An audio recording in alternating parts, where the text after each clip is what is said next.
فتعلى المشاهدات وتعلى الدراما وتعلى كمية الفازلين اللي على العدسة. اللي ورا الكواليس بقى، سماح بتصحى الصبح تقول يا نهار أبيض، النهاردة هنعمل ايه؟ نعيط ولا نضحك؟ نخاصم ولا نطبخ؟ نطلع منهارين ولا نتجوز من جديد؟ وتكتشف انها بقت عايشة جوه المحتوى الشهير مش جوه حياتها. ده حتى لما ابنها جالها وقال لها ماما عندي واجب، ردت عليه ثانية يا قلب ماما بختم مشهد الانهيار. القصة مش في الخناقات ولا في دموع سماح ولا في المسلسل الهندي اللي حافظاه أكتر من أسماء جيرانها.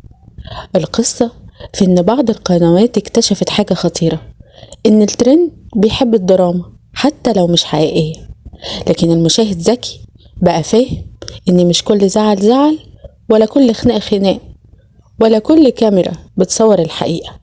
في حاجات